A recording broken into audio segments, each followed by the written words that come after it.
আমাদের এই আলোচনায় আজকের বিষয়বস্তু হচ্ছে বর্তমান থিয়েটারে মহাকাব্যের প্রাসঙ্গিকতা। এই বিষয়ের উপর আলোচনার আলোকপাত করবেন দুই মহান ব্যক্তিত্ব, শ্রী দুলাল চক্রবর্তী মহাশয়, একজন অভিনেতা, নাট্য সমালোচক, তাকে আমরা পেয়েছি, এবং আরেকজন যিনি আছেন তিনি হচ্ছেন গ্রুপ থিয়েটারের সম্পাদক শ্রী দেবাশিস বন্দ্যোপাধ্যায় মহাশয়। তিনি একজন নাট্যকার, নাট্য সমালোচক। এই দুজন ব্যক্তিত্ব আমাদের আজকে এই আলোচনা সভায় এই বর্তমান থিয়েটারে মহাকাব্যের প্রাসঙ্গিকতা নিয়ে আলোচনায় আলোকপাত করব। তো আমি প্রথমেই রাধানগর দর্পণের তরফ থেকে আমি এই দুই ব্যক্তিত্বকে আমরা উত্তরীয় পড়িয়ে সম্মাননা জানাবো। প্রথমেই শ্রী দুলাল চক্রবর্তীকে উত্তরীয় পড়িয়ে সম্মাননা জানাচ্ছেন আমাদের রাধানগর দর্পণের অন্যতম সদস্যা মলি চক্রবর্তী।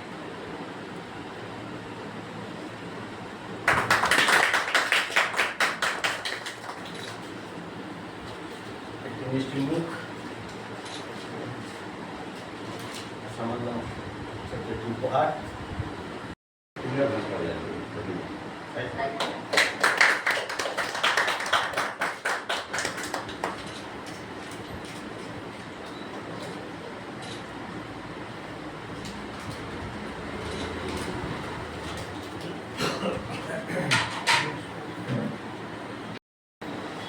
সকলেই জানি যে থিয়েটারে আমাদের যে বিষয়বস্তুগুলো আসে, আমাদের থিয়েটারে ঘোরার কথা থেকে না বললেও যদি আমি তারপর থেকে বলি, যখন সমাজ সভ্যতা এগিয়ে এসে এলো, তারপর থেকে যদি ধরি, তখন কৃষি নির্ভর হলো, তখন কৃষকদের দুঃখ দুর্দশা, জমিদার জোরদারের সঙ্গে লড়াই, এই নিয়ে নাটক হতো। তার আগে পুরাণ, দেব দেবী, অসুর, এদের সঙ্গে যুদ্ধ, এইসব নিয়েই নাটক হতো। তারপরে ক্রমে ক্রমে ধীরে ধীরে নাটক তার নিজের নিয়ম অনুযায়ী পরিবর্তন হতে থাকে সমাজ ব্যবস্থা। তারপরে শিল্প বিপ্লব হলো, তারপরে শিল্প মালিক মজদুরের সঙ্গে সংঘাত, তাই নিয়ে থিয়েটার হলো। তারপরে আস্তে আস্তে মানুষের জীবনযাত্রার সঙ্গে ওতপ্রোতভাবে জড়িত থিয়েটার। মানুষের কথা বলে মানুষের বিভিন্ন সমস্যা সংক্রান্ত নিয়ে ধীরে ধীরে সেই সব বিষয় নিয়ে থিয়েটারগুলো উঠে এলো। সেই থিয়েটারের বিষয়বস্তুর আধারগুলো ছিল আমাদের বিভিন্ন পুরাণ, তারপরে মহাকাব্য, তারপরে সাহিত্য, লোককথা, মঙ্গল কাব্য, মনসামঙ্গল কাব্য, বিভিন্ন জায়গা থেকে আমাদের এই উপাদানগুলো পাওয়া যায়। তো আজকে 2026-এ এসে দাঁড়িয়ে বর্তমান সমাজ ব্যবস্থা, বর্তমান রাজনীতি, বর্তমান অর্থনৈতিক ব্যবস্থা, এই পরিপ্রেক্ষিতে আজও কি মহাভারত, রামায়ণ, যে আমাদের মহাকাব্য আছে দুটি, এবং বিদেশেও মহাকাব্যের কথা আছে, সেই মহাকাব্য কি এখনো প্রাসঙ্গিক? যে তাদের ঘটনা, সেই ঘটনা বর্তমান সময়ের সঙ্গে কি প্রাসঙ্গিকতা আছে কি নেই, এই বিষয়গুলো নিয়েই আলোচনা করবেন এই দুই নাট্য ব্যক্তিত্ব। তো আমি প্রথমে দুলালদাকেই বলি সিনিয়র হিসেবে, যে দুলালদা আপনি শুরু করুন।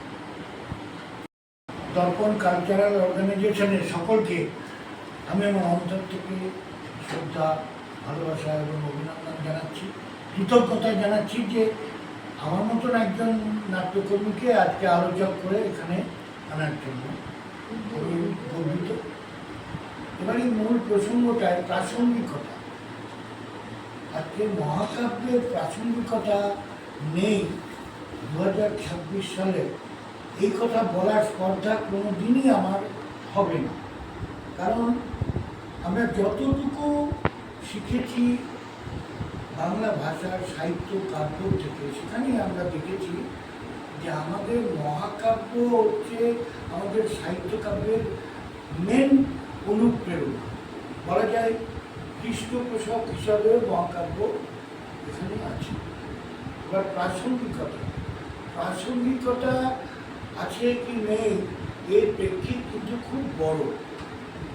প্রথমত, নাটক রচনা করার ক্ষেত্রে রচয়িতার দৃষ্টিভঙ্গি, রচয়িতার মনোভাব এবং তিনি কি বলতে চাইছেন, মহাভারত থেকে বা রামায়ণ থেকে কোন চরিত্র কোথায় কীভাবে নাটকীয়ভাবে আজকে সমাজের যে কোনো ঘটনা বা যে কোনো চরিত্রের সাথে রিলেট করতে হয়, এরকম নির্বাচন করে সেটাকে সমকালের প্রেক্ষাপটে তুলে ধরলেই প্রাসঙ্গিক, তুলতে ব্যর্থ হলে অপ্রাসঙ্গিক। এবার হলো ধরুন কোনো একজন নাট্যকার খুব ভালো একটি মহাভারতের উপর বা রামায়ণের উপর নাটক তৈরি করেছে, এবার সেই নাটকটি মুদ্রিত হয়েছে, মুদ্রিত হবার পরে কটি দল সেই নাটকের দিকে আগ্রহ পোষণ করেছে। আজকে প্রাসঙ্গিকতার ক্ষেত্র বিচার করতে গেলে সেইটা কিন্তু প্রথমে লক্ষ্য করতে হবে যে এত ভালো একটা নাটক সুদূর অতীত থেকে রয়েছে, একদম মহাকাব্যের অনুসরণে মহাকাব্যের গর্ভ থেকে উঠে এসছে এবং প্রাসঙ্গিকতা আজকেও রয়েছে, কিন্তু সেই নাটকটি দেখা যাবে যা অনেকেই করেননি। এইরকম নাম না করে আমি বলছি বহু নাটক আছে, কারণ মহাকাব্য বেশ করে প্রথম কাজ তো আমাদের রবীন্দ্রনাথের হাতে কবিতা, গল্প, নাটক সব কিছুর মধ্যেই কম বেশি মহাকাব্য ঢুকে আছে। কাজে প্রাসঙ্গিকতা সেখানে যে বিভিন্ন নিপীড়ন হয়েছে, মহাকাব্যের মধ্যেও নেগেটিভ পজিটিভ দুটো চর্চা ছিল এবং দুটো ধারার মধ্যে যে গল্পগুলো উঠে আসছে শাখা প্রশাখা বিভিন্নভাবে রামায়ণ মহাভারতে, তার মধ্যে দেখা গেছে অবদমন আছে, শোষণ আছে, লুণ্ঠন আছে, হত্যা আছে, অবিচার আছে, অন্যায় আছে, পাপ আছে, এবং সেটা বিভিন্নভাবে ধর্মাশ্রিত হয়ে সেটিকে কিন্তু আবার সপক্ষের দিকে নিয়ে রাখা আছে। এই যে ধর্মীয় সপক্ষের কাছে থাকা অন্যায় অবিচারগুলোকে নগ্নভাবে আজকে সমাজের ঘটার সাথে রিলেট করিয়ে দিতে পারলেই প্রাসঙ্গিক। প্রাসঙ্গিকতা তো আছেই, সেই প্রাসঙ্গিকতাটা সেখান থেকে উপাদান নিয়ে নাটক করার ক্ষমতার ব্যাপার থাকে, ওনার কথা থেকে উঠিয়ে যেতে পারে যে তাদের শিল্পী, তাদের চিন্তাবোধ, তাদের পড়াশুনো সব কিছুর মধ্যে থেকে প্রাসঙ্গিক জিনিস উপাদান নিয়ে আমরা থিয়েটার করতে পারি। যদি সেই আমাদের জ্ঞান সেই সব কিছু থাকে তাহলেই ভালো থিয়েটার করে উঠবে। এবার আমি দেবাশিসদার কাছে যাই, আর নতুন কিছু আলোকপাত দেবাশিসদা এই ব্যাপারে বলবেন বর্তমান থিয়েটারে মহাকাব্যের প্রাসঙ্গিকতা। রাধানগর দর্পণ আয়োজিত, রাধানগর দর্পণ কালচারাল অর্গানাইজেশন আয়োজিত আজকের এই আলোচনা সভায় বক্তব্য রাখার সুযোগ পেয়ে আমি গর্বিত, কথাই বলতে পারি। দুলালদা এতক্ষণ যেটা করলেন তারপরে আর নতুন কথা আমি কিছু করতে পারবো কি না, তেমন একটা শরীরের মধ্যে শিশি করছে, একটা ভয় এগুলো কাজ করছে। তা আমি একটু অন্যভাবে শুরু করি। থিয়েটার এখন যারা করছেন আমি স্পষ্টত তাদেরকে তিনটে দলে ভাগ করতে পারি। একটা দল তারা থিয়েটারের আদর্শ সমাজকে, দর্শককে থিয়েটারের মাধ্যমে কিছু বিশেষ বার্তা দেওয়ার জন্য, সমাজকে, দর্শককে বিশেষভাবে শিক্ষিত, বিশেষ পরিস্থিতিতে বিশেষভাবে শিক্ষিত করার জন্য থিয়েটারটা করছেন। এটা হচ্ছে একটা দল। আর একটা দল বিভিন্ন পরীক্ষা নিরীক্ষা করছেন নিজেদের কাছে আত্মতৃপ্ত থাকবার জন্য এবং কিছু বিনোদন ছড়াবার জন্য। আর তৃতীয় একটা দল যারা মিলেমিশে আছে, তাদের লক্ষ্যটা হচ্ছে থিয়েটারের মাধ্যমে কোথা থেকে কি পয়সা করি পাওয়া যায়, কিভাবে নিজের কিছু গুছিয়ে নেওয়া যায় ইত্যাদি। এখন এই যে বর্তমান থিয়েটারে মহাকাব্যের প্রাসঙ্গিকতা যখন নিয়ে যখন কিছু বলতে ইচ্ছা করছে তখন কিন্তু আমার এই প্রথম দলটার কথাই ভাব, আমি দ্বিতীয় বা তৃতীয় দলটার কথা ভাবি না, যে দলটা থিয়েটারের মাধ্যমে দর্শককে এবং সমাজকে কোনো না কোনোভাবে শিক্ষিত করতে চায়। এখন কথা হচ্ছে মহাকাব্য কেন? মহাকাব্য কেন? বাংলা সাহিত্য এতটা সমৃদ্ধ, বাংলা সাহিত্য এতটা সমৃদ্ধ, রবীন্দ্রনাথের আগে থেকে, রবীন্দ্রনাথ এবং রবীন্দ্রনাথের পরবর্তীকালেও কথা সাহিত্য এত সমৃদ্ধ, সেখানে তো বহু কিছু আছে। সেগুলোকে বাদ দিয়ে মহাকাব্যের সন্ধান আমরা কেন করতে যাব? একটা ছোট্ট ইতিহাসের কথা বলা যায়। সেটা হচ্ছে ভারতবর্ষের ইতিহাসে অত্যন্ত গুরুত্বপূর্ণ একটা পর্যায় হচ্ছে বৌদ্ধ বিপ্লব।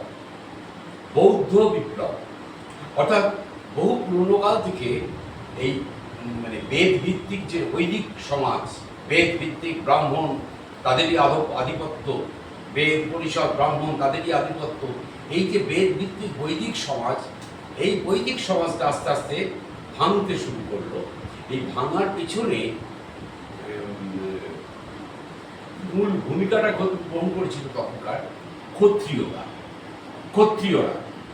সেই ক্ষত্রিয়রা মানে যারা যুদ্ধ, কারণ এই ব্রাহ্মণ্যবাদের যে অতিরিক্ত মানে বাড়াবাড়ি, সেইটা কিন্তু সমাজের অন্যান্য স্তরের মানুষদেরকে বিভিন্ন রকমভাবে মানে অপমানিত করেছিল, আহত করেছিল। কিন্তু যেহেতু ক্ষত্রিয়রা তাদের হাতে ক্ষমতা ছিল, তারা আস্তে আস্তে এটা ভাঙতে শুরু করে। ফলে হলো কি, সেই ব্রাহ্মণ্যবাদের বিষয়টা বা বৈদিক বিষয়টা চলে গিয়ে আস্তে আস্তে বৌদ্ধ সমাজ একটা নতুন করে গড়ে। আর যে মূল দর্শনটা, সেই মূল দর্শনটাকে যদি আমি আত্মস্থ করতে পারতাম, আমাদের সমাজ যদি আত্মস্থ করতে পারত, তাহলে কিন্তু আজকের শিল্প, সাহিত্য, সংস্কৃতির দিকটা একটু অন্য জায়গায় গিয়ে পৌঁছত। রামায়ণ মহাভারত সর্বত্র একটা কথা বারবার আমরা শুনে থাকি, আপনারাও জানেন, কি ব্যাপার না, ধর্মের জয়। ধর্ম কি? ধর্ম হচ্ছে যেটা আমি ধারণ করি সেটাই ধর্ম। তাহলে আমি ধারণ করি কি? আমি ধারণ করি সত্যকে। এই সত্যকে আমি পেয়েছি কোথা থেকে? আমার প্রাত্যহিক জীবনের অভিজ্ঞতা থেকে। আবার ধরুন বেদ পরিষদে বলছে সত্য কি? সত্যই হচ্ছে ব্রহ্ম। এই সত্যটা কি? তাহলে ব্রহ্মটা কি? ব্রহ্ম আমরা যেটা ব্যাখ্যা করতে চাই, যে আমাদের প্রাত্যহিক জীবনে লড়াই করতে করতে আমাদের যে অভিজ্ঞতা, এই অভিজ্ঞতা থেকে আমরা যে চেতনাটাকে অনুভব করি বা উপলব্ধি হয়, সেটাই সত্য হচ্ছে। সেই জায়গাটা থেকে দাঁড়িয়ে আজকে মহাভারত রামায়ণের বহু ঘটনা, সেটাকে আমরা এখানে তুলে ধরতে পারি। টুকরো সম্পদ তুলে রেখে দিই, আমরা থিয়েটারের মঞ্চে স্থাপন করতে পারি, প্রতিবাদের মাধ্যম হিসেবে দেখাতে পারি দর্শককে যে আজ যা চলছে এইটাই ভারতবর্ষের অতীতটাই চলেছে।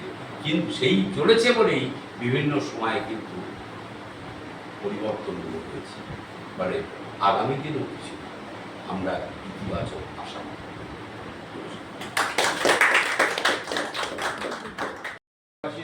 আমাদের এই বিষয়ে আলোকপাত করলেন।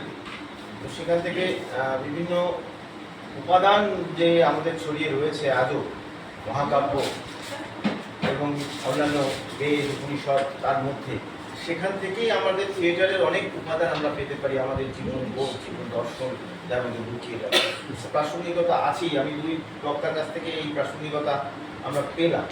যাই হোক, আজকে আমাদের এই নাট্য বিষয় আলোচনার বর্তমান থিয়েটারে মহাকাব্যের প্রাসঙ্গিকতা আমরা শুনলাম দুই মহান ব্যক্তিত্বের কাছ থেকে। যা আমরা অর্জন করলাম, আমরা সমৃদ্ধ হলাম। আগামী দিনে আমাদের এই বাৎসরিক নাট্য বিষয়ক আলোচনা আবার হবে, এই আশা রাখছি। ধন্যবাদ দেবাশিস দা এবং দুলালদাকে।